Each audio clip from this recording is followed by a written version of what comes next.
Who do you guys think the most pivotal player on offense is going to be? Not named Arch Manning, of course. Obviously, number 16 is the obvious easy choice. But let's think a little bit, fellas. Toss, we'll start with you, man. I'll close. Q Metcalf after. Yeah, and I think that's one thing we also just didn't mention about this year's offense. The wrinkle of Arch's legs might give guys like Baxter and Wisner, if he's catching balls in the backfield, a little bit more of a one-on-one opportunity to exploit what the defense is doing because they have to respect Arch's legs. But non-Arch related, for me, it's our starting right tackle. It's Brandon Baker, the true sophomore out of Mater Dei. He was a 5-star guy.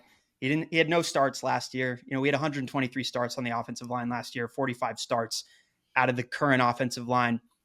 Can he complete the bookend on the opposite side of Gooseby with some interior guys that have some experience? And when we're playing those opposing SEC defenses, what I think we absolutely need to run Sark's scheme and for Arch to have that timing is for the bookend tackles to do their job and to do it well.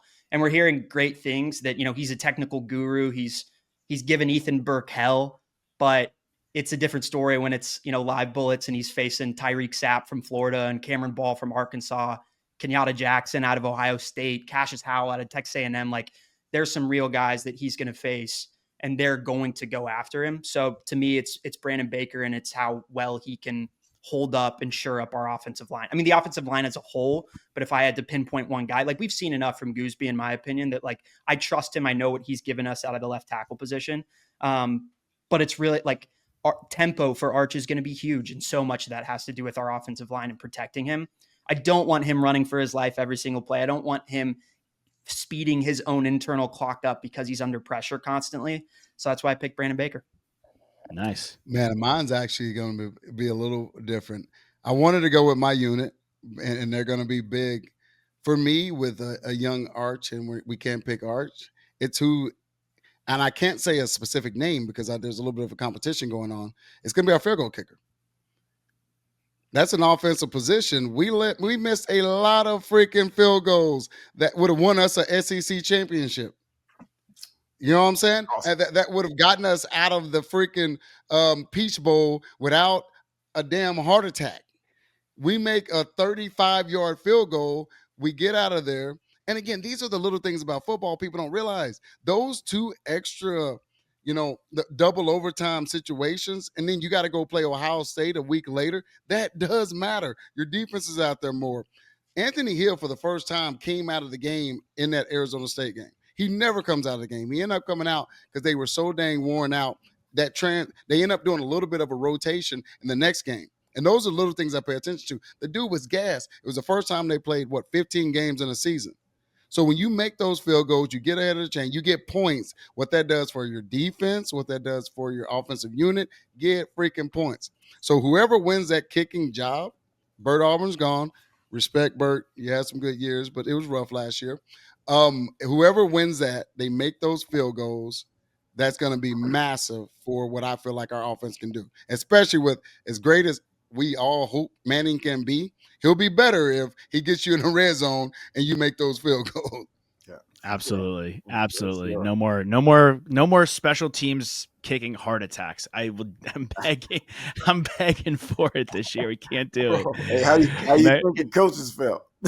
Yeah, exactly. Hey, man, I'm just going to say this. I don't talk a lot about practice when I swing by, but it was being coached really hard. I'm talking about really hard. And I appreciate that. It man, matters. Thanks. It matters. Hey, Yeah. so because you didn't go to your room, I'm going to your room. And I'm going to say Ryan Wingo. And I'm going to say Ryan Wingo because we had Golden and those guys last year. We had guys who we knew were going to be the number one receiver. Now it's Ryan Wingo's turn to be the number one receiver in this high-powered offense. He's going to be the guy who's going to go make these big plays when we need him. He can go catch some touchdowns. He can do everything that Matthew Golden did.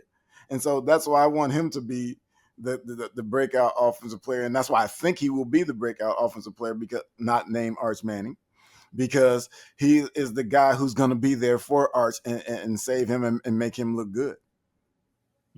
Man, I want to say something before you go, Josh, No, on go, that, go, go. because one, I totally agree. And that unit as a whole, be okay with that. You can be receiver one, receiver two, receiver, whatever. You can be 1A, 1B. Essentially, everybody on the planet would have said, oh man, Shipley's receiver one. I'm okay with that. I don't care. I'm just going to keep eating. At the end of the year, my numbers were better. And I'm okay. Like, again, I don't care. That's my dude. We literally had this deal. We competed internally because we both wanted to win. One day Shipley has 10 catches. The next day I have 9, and then it's vice versa. And then it's this. And so I'm with you on Wingo. If being number one, being at the caliber, it needs to be an argument between him and Moore. Who is receiver one? We don't know. They're both eating. And that's that perspective. It's a little bit different world now. And a lot of people don't talk about this because of NIL, because of different things. Who's one, who's two, who's marketable. But I'm with you. Wingo, he is, he's a 5-star dude. If he could step up and be that receiver one, in quote, one, and more keep doing this thing and be that clutch Duvernay level dude, we're going to have one hell of a year. Yeah. I mean, if all the nepotism talk that surrounds Arch Manning, if you want to buy into one thing about it, is that if there's a quarterback and they have Manning on the back of their jersey, they're going to throw it to whoever is open. They're going to make every receiver look good. There's a guy named Marvin Harrison. There's a guy named Reggie Wayne. Both of them had fantastic and phenomenal careers. There's also a guy named Dallas Clark. And then his brother, David Tyree. We know that catch better than anybody. Marius Thomas, Wes Welker. The Giants guys too, right? Like everybody should be ready to catch the ball at any given point and moment. I do think like what you're saying, Metcalf, like Wingo, and I felt this way last year. He can do some things that from a talent, from a skill set, from a characteristics and trait standpoint, we haven't had in like the last 10 years, I feel, at the receiver position. So I'm excited to see what that looks like. We've obviously had some burners and some guys that we talk, guys like Golden, guys like Whittington and Duvernay can do so many different things. Oh, X. Let's not leave X off of that. Guys like and Xavier Worth. Yeah. We've had the burners, right? Bond and Worthy. Like this guy can burn, but he's huge too. Like he's special. He's special. He's gonna be the I don't know where I don't know.